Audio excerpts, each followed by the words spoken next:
रहे न कोई बुद्धा बुद्धि तेज बल सबके भीतर हो।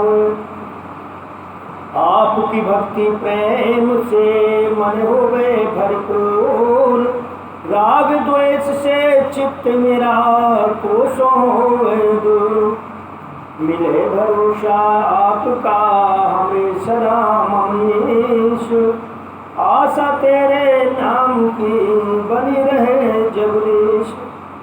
पाप से हमें बचाइए करके दया दयाल, अपना भक्त बनाए के सबको करो निहाल।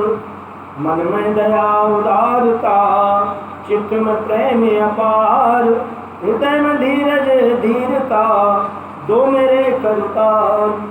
हाथ जोड़ विनती करो सुनिए दया निधान, साधु संगति शुद्धता दीजिए दया धर्म का दान।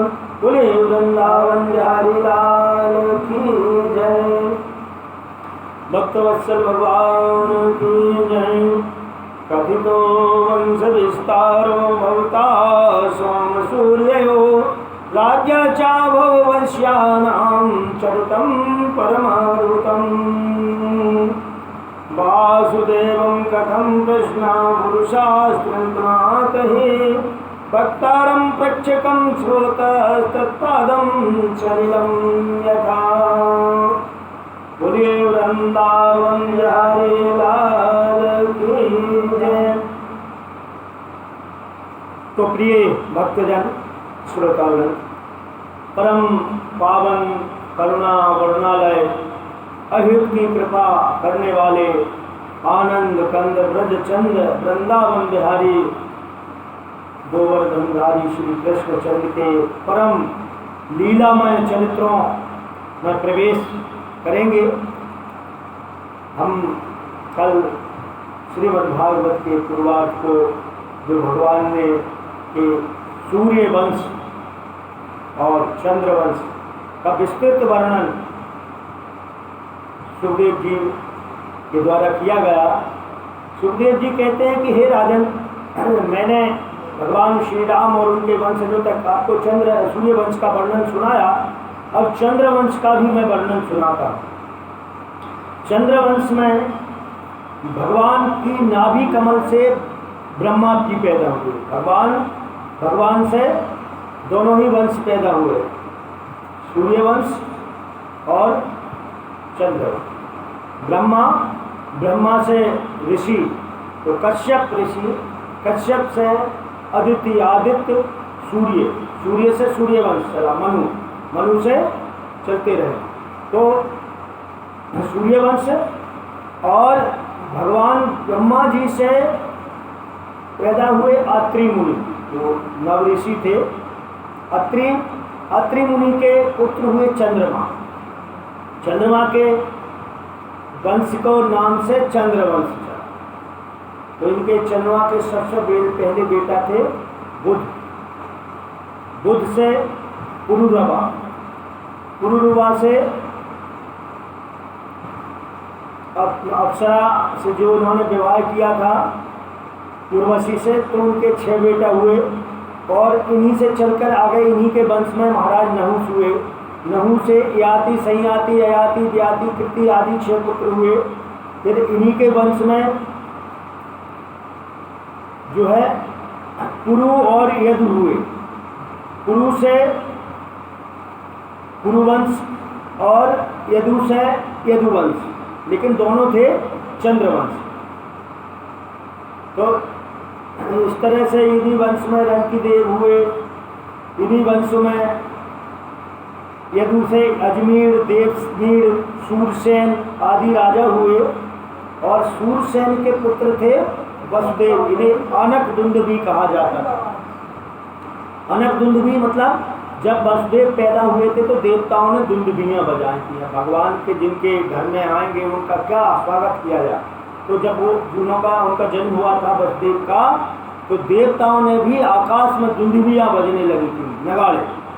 उनका नाम अनकदुंदुभी रख दिया था, पर वास्तव में इनका नाम वसुदेव था। वसुदेव की 7 पत्नियां थी, जो सातवीं थी देवकी।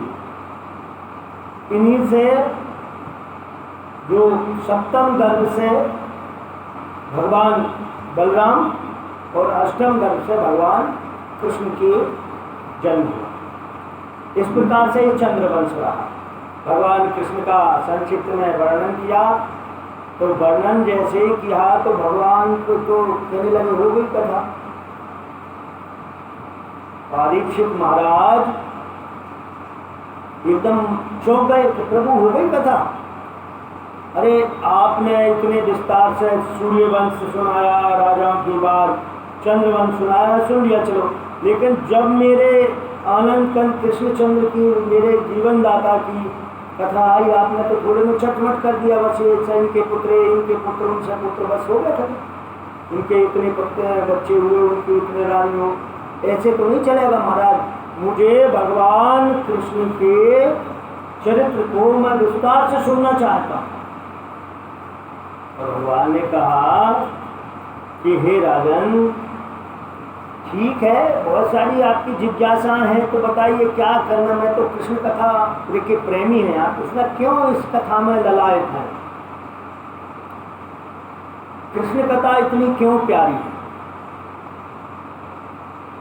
कहने लगे महाराज परीक्षित, हे प्रभु, देखो महाभारत का युद्ध था। महाभारत के युद्ध में बड़े बड़े मगरमच्छ, महाभारत के मानो समुद्र, महाभारत का जो सम्रांगण था, उस समुद्र, महाभारत रूपी समुद्र में बड़े बड़े मगरमच्छ, जैसे भीष्म पितामह, कर्ण, द्रोणाचार्य, कृपाचार्य, ये कैसे थे? भीष्म पितामह जिन्हें इच्छा मृत्यु का वरदान था, और कोई आदमी मरना चाहता है?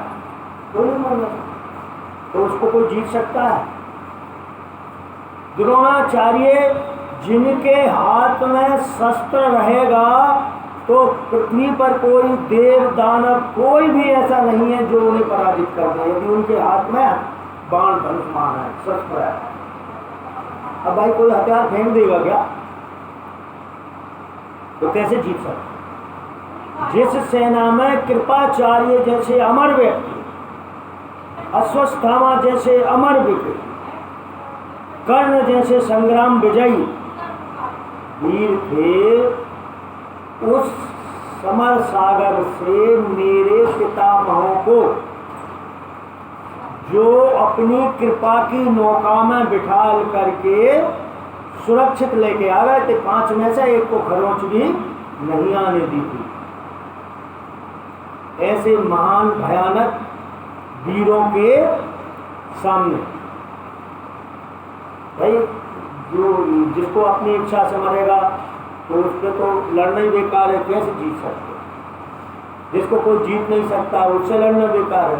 लेकिन फिर भी जिनकी कृपा के कारण मेरे 5 पितामह जीवित रहे, विजयी हुए, और इससे ज़्यादा क्या कृपा हो सकती? तो उनका मेरा नाता नहीं। और महाराज सबसे बड़ी बात तो ये है, जीवन में यदि किसी के प्रति कृतज्ञता होती है तो जन्म जीवन दाता के प्रति होती है। अरे मैं तो अपनी माता के गर्भ में ही मर गया था, अश्वत्थामा के ब्रह्मास्त्र से तो मैं गर्भ में ही नष्ट हो गया था, और जिन्होंने गर्भ में जाकर के मेरी रक्षा की, मुझे पुनर्जीवन दिया, तो फिर ये बताओ जन्मदाता से बड़ा कौन हो सकता है? तो मेरा आप कह रहे हो कि उनसे ऐसा क्या संबंध है, तो तुम उनकी लीला, कृष्ण की लीला बड़े विस्तार से जानना चाहते हो जिनके बारे में, तो महाराज वो तो मेरे जन्मदाता। दूसरे देखो, एक माँ के गर्भ में रहने वाले 2 सहोदर कहता है, एक साथ यदि गर्भ में 2 जन हो तो सहोदर होते हैं। तो मैं गर्भ में था और मुझे बचाने वो भी गर्भ में आ गए, तो इस नाते तो मेरे सहोदर हुए। तो मैं क्या क्या आपको संबंध गिनाऊं? हर एक चीज संबंधों के आधार पर देखी जाए तो सभी कुछ जो है वह सब उन्हीं का है।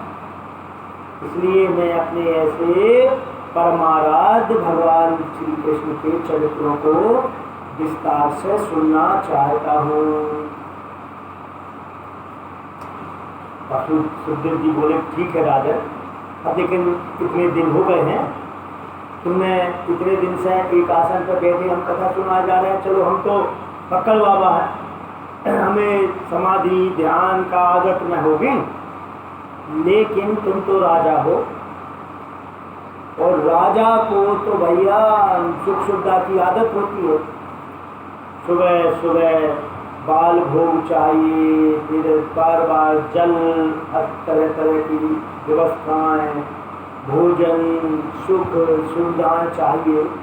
तो तुम 4 दिन से बिल्कुल स्थिर रूप से बैठे हो, तो कुछ खा पी लो, फलाहार कर लो कम से कम। तो बोले महाराज ये बात मैं नहीं कह रहा हूँ कि मुझे भूख प्यास नहीं लगती, और भूख प्यास क्या होती है मैं अच्छी तरह से जानता हूँ। यदि भूख प्यास ज़्यादा महत्वपूर्ण ना होती तो आज ये स्थिति ना आती। भाई मैं प्यासा ही तो था, भूखा ही तो था, तभी मैंने आश्रमिक ऋषि के गले में सांप डाल दिया आश्रम में, मुझे गुस्सा आ गया। तो भूख प्यास का कष्ट कितना होता है मैं जानता हूँ, परंतु अभी जो आपके मुंह से भगवान श्री कृष्ण की कथामृत बरस रही है, आप मुझे कथामृत का पान करा रहे हो, उस कथामृत को पीने के कारण मुझे किसी प्रकार की भूख प्यास की अनुभूति नहीं हो रही है। मुझे तो बड़ा आनंद आ रहा है, एकदम आनंद। भगवान सुखदेव जी बोले वाह भैया, कथा से ही तुम्हारा पेट भरता है तो अच्छी बात है, फिर क्या करना, सुने जाओ। वही ऐसे भक्त तो हमें चाहिए जिनको कथा के वजह से ना भूख लगे ना प्यास लगे, एकदम आनंद बना रहे। और कहने लगे देखो संसार में मोक्ष के कई मार्ग हैं। मोक्ष के मार्ग हैं ज्ञान मार्ग, ज्ञान के मार्ग से भी व्यक्ति मोक्ष पा सकता है।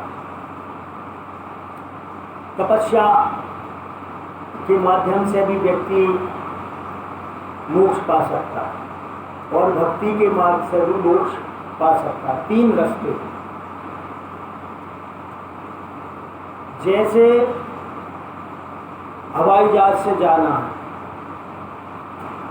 हर किसी के बस का बात नहीं है।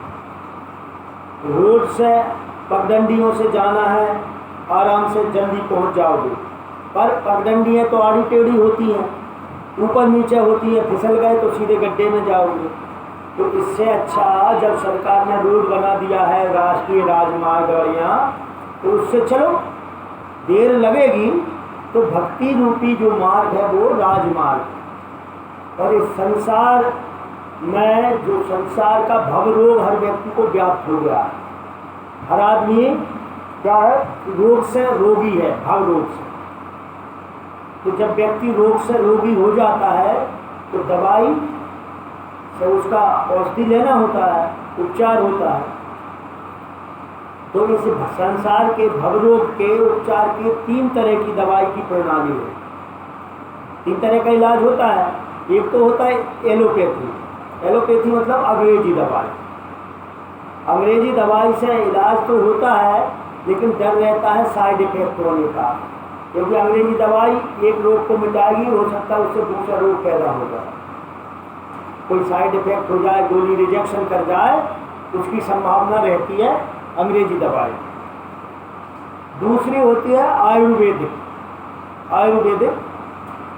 इलाज। आयुर्वेदिक इलाज होता तो अच्छा है, लेकिन उसमें परहेज करना पड़ता है, और उसकी दवाई आयुर्वेद की बड़े कड़वी होती है। कोई काढ़ा होगा, कोई क्वाथ होगा, कोई ऐसे बटी होगी, लेकिन बहुत कड़वी होती है, खाना आसान नहीं है। तीसरा है होम्योपैथी। होम्योपैथी एक ऐसा इलाज का तरीका है, देर से तो ठीक होगा, पर 2-2 गोली, मीठी मीठी गोली खाते जाओ और रोग को मिटाते जाओ। तो भगवान श्री कृष्ण की कथा जो है वही होम्योपैथी की दवा है, आराम से मीठी मीठी कथा सुनते जाओ, आनंद लेते जाओ और भवरोग को, अपने पाप ताप संताप को मिटाते जाओ। ये श्री कृष्ण की कथा है। तपस्या आयुर्वेद है, कठिनता से मेहनत होगी, और ज्ञान का रास्ता एलोपैथी है। यदि भटक गए तो फिर पतन हो जाएगा। तो इसमें आपको अब होम्योपैथी की तरह से ही आपके भवरोग को दूर करता हूँ। सुखदेव जी बोले तो कहने लगे, देखो राजन, भगवान की जो मंगलमयी कथा है, आपने मुझसे पूछा और इतना बढ़िया प्रश्न किया कि विस्तार से कहिए, मैं बड़ा प्रसन्न हूँ। तो लोग पूछे कि अब परीक्षित तो कथा सुन रहे हैं, उनको जरूरत है, उनका कल्याण करना है, लेकिन सुखदेव जी को क्या जरूरत, वो क्यों प्रसन्न है? तो सुखदेव जी कहने लगे, भैया ये कथा तेरी गंगा की तरह है, गंगा की तरह है ये कथा। गंगा कैसी है? 3 तरह से शुद्ध करती है, 3 तरह लोगों का कल्याण करती है। गंगा मैया में जो गंगा को जाएगा उसके पास बैठ जाएगा, पास बैठने वाले को गंगा की शीतल लहरें, बाकी ठंडी हवा से उसको ठंडक मिलेगी। जो गंगा का आचमन करेगा, ठंडा ठंडा जल पिएगा, उसको प्यास की तृप्ति होगी। वो जो गंगा में स्नान करेगा उसको तो फिर सारा गर्मी, सारी रोग दूर हो जाएंगे। ऐसे ही कथा गंगा 3 तरह से लोगों को पवित्र करती है। कैसे? 3 लोग होते हैं। एक तो कथा करवाने वाला होता है, जिसके माध्यम से कथा का आयोजन होता है। दूसरा होता है कथा करने वाला, और तीसरा होता है सुनने वाला। तो करने वाला एक हो, अनेक हो, कहने वाला एक होगा, और सुनने वाले अनेक लोग होते हैं। तो इस कथा के माध्यम से अनेक लोगों का कल्याण होता है। तो परीक्षित जी कहने लगे कि तुमने इतना सुंदर प्रश्न किया है, तो भगवान के उन चरित्रों को गायन का आनंद मुझको भी है, और तुमने मुझे उस भगवान के उन परम पावन चरित्रों को, जब सुनने वाला होगा तभी तो कहेगा। कोई कथा कहने वाला हो, कोई कथा भगवान के चरित्र सुनाना चाह रहा हो, लेकिन कोई सुनने वाला ना हो तो क्या सुनाएगा? उसका मन ही नहीं लगेगा। तो जितना प्रेमी, जितना अच्छे ढंग से सुनने वाला होगा, कथा सुनाने वाले को आनंद उतना ही अच्छा होगा। अरे कोई व्यक्ति भोजन बना रहा है, भोजन करने वाला है, भूख नहीं है, हम नहीं खा रहे, अरे क्या खाना है यार, वो बिल्कुल नहीं खा रहे, आधा टुकड़ा, आधी रोटी, बस एक दे दो तो खिलाने वाले को मजा आएगा। अरे क्या बनाएगा? वो नहीं बनाएगा। लेकिन वही कोई बहुत भूखा खाए, अच्छे जम के खाए, तो जब बनाने वाले को, खिलाने वाले को बड़ा आनंद आता है। वाह मेरी मेहनत सफल हुई, किसी ने पेट तो भर के खाया, अरे भाई 10-15 रोटियाँ पूरियाँ खाई, वाह आनंद आ गया, आज तो बहुत जम कर भोजन किया। तो खिलाने वाले को आनंद आ जाता है। ऐसे सुनने का मन ही नहीं है, अरे महाराज तो बंदे ही नहीं कहते, अरे क्या करें, हंस गए। तो फिर क्या है, तो सुनाने वाले को, सुनने वाले को देख के सुनाने वाले को अपने आप मन नहीं होता। और सुनने वाला यदि प्यासा हो कथा का, तो फिर सुनाने वाले को लगता है इसको क्या क्या अच्छा निकाल कर पिला दो। तो सुखदेव जी कहने लगे कि राजन, तुम्हारी जो सुनने की जिज्ञासा को देखकर मुझे बड़ा आनंद हो रहा। अब मैं आपको भगवान श्री कृष्ण के वे परम मनोहर लीलामय चरित्रों का वर्णन करता हूँ। बोले वृंदावन बिहारी लाल की जय, भक्तवत्सल भगवान की जय। तो क्या होता है, सबसे पहले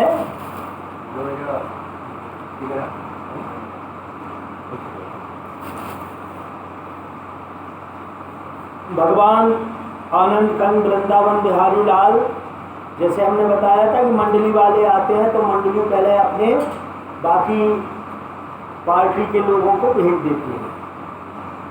तो कंस का सर्वप्रथम जन्म हुआ। 1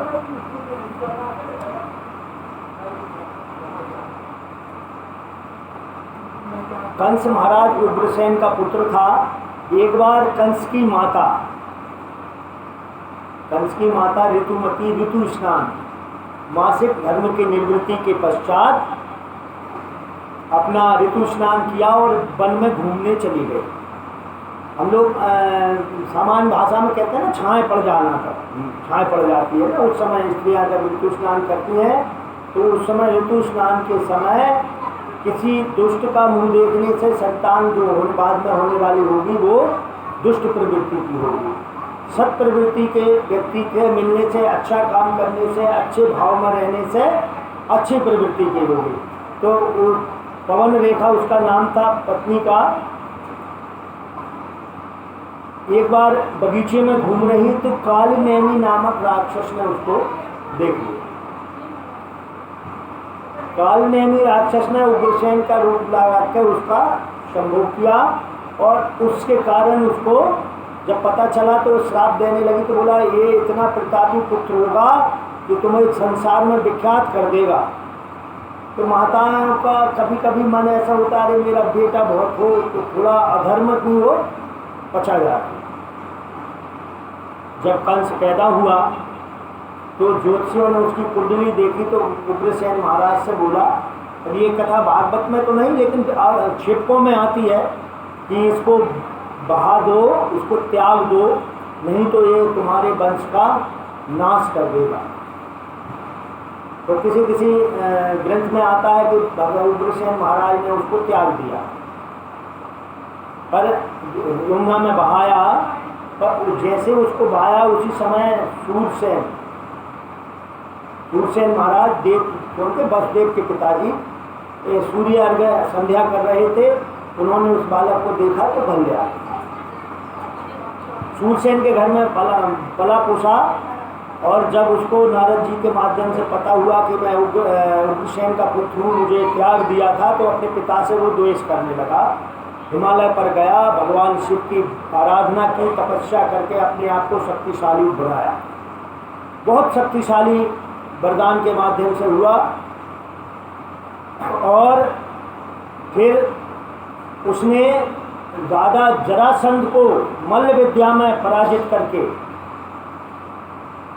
राजा जरासंध की पुत्रियों से विवाह किया। अपने नगर में आया और उग्रसेन को परेशान करके रहने लगा। अब क्योंकि इतना बलवान सब कुछ, तो उग्रसेन ने उसको रख लिया।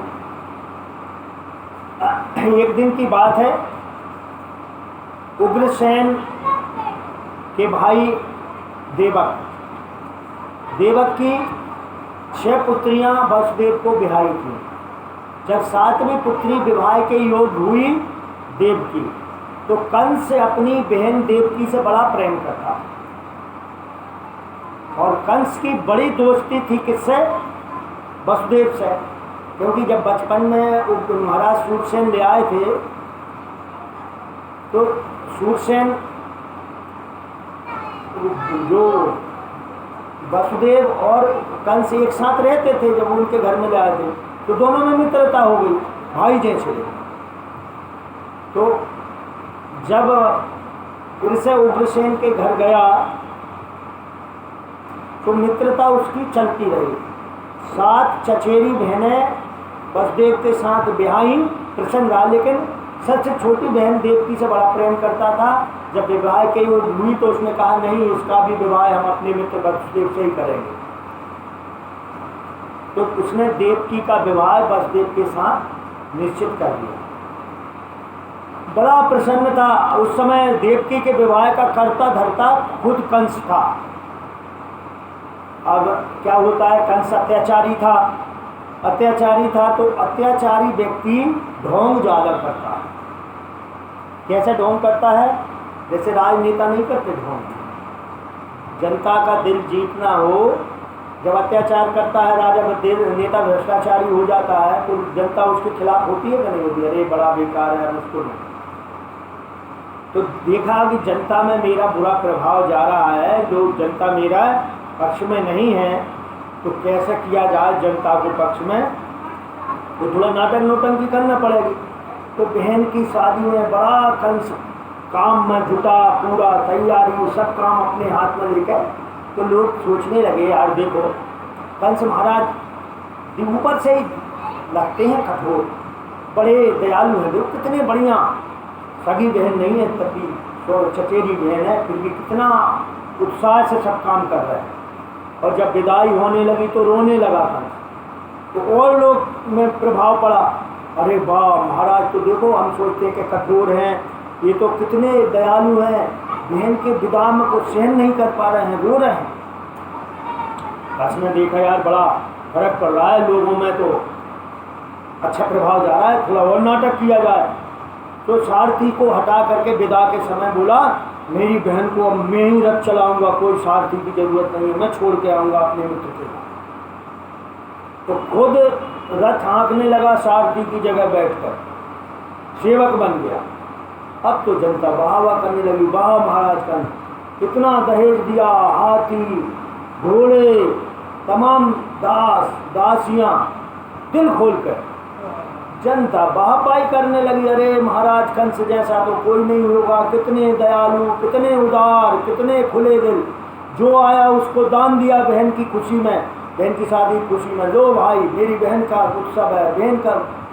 जनता तो भाई जनता को क्या है, देखते ना जनता, हमारे नेता लोग जनता को फिर बांटते हैं थोड़ा थोड़ा झुंझुना, सरपंच उसके चुनाव होते हैं तो सरपंच अपने पक्ष में लाने के लिए अपने तरीके से जनता को करता है, तो जनता क्या है, थोड़ा ही में जनता खुश। लेकिन अब क्या होता है कि जैसे ही एक नेता अपना ढोंग धतूरा करता है, नाटक नौटंकी करता है जनता को लुभाने की, तो विपक्ष वाला पीछे रहता है क्या? विपक्ष वाला भी तो अपना प्रयास करता है। तो देवताओं ने कही अरे यार इसकी तो जनता जो है समर्थन करने लग गई है, इसका तो दोष कम हो रहा है, जनता बड़ाई कर रही है। तो देवताओं ने कहा कि ठीक है अब हम पोल खोलते हैं। तो विपक्ष वाला उसकी पोल खोलता है। देवताओं ने आकाशवाणी से कह दिया अरे मूर्ख, जिस बहन को तू इतने प्रेम से और बड़े खुशी खुशी ब्याहने जा रहा है और छोड़ने जा रहा है, उसी का 8वां गर्भ तेरा काल होगा, कर ले तू बढ़िया से मजे। अब कंस ने तो इतना सुना, दुष्ट तो ढोंग कितना ही कर रहा हो लेकिन अपना असर थोड़ी छोड़ता है। जैसे ही सुना उसने कि इसके देवकी का 8वां लाल मेरा होगा काल, तो तुरंत उसने कहा कि ना बचेगा बांस, ना बजेगी बांसुरी, मैं इसको ही मार देता हूँ। अच्छा पता चल गया तो उसने तुरंत द्रौपदी के देवकी को पकड़ा बाल और नीचे खींच लिया। भगनी हम तुम्हारा दा खड़ग पानी कचगरे, तुरंत बहन के उस बालों को पकड़कर नीचे खींचा और हाथ में तलवार निकाल ली। सोई सब जनता समझ गया अरे अभी तो महाराज इतना वो कर रहे थे, अब देखो अपनी बहन को मारने तैयार हो गए, कितने ढोंगी हैं, ये तो सब ढोंग कर रहे थे, नाटक कर रहे थे, इनके मन में दया माया कुछ नहीं है, भैया ये तो बहन को देखो मारने तैयार। समझ गई वो तो नहीं भाई बड़ा दुष्ट है। अब दुष्ट का प्रेम तो भैया पानी की लकीर जैसा होता है, कब मिट जाएगी कोई पता नहीं।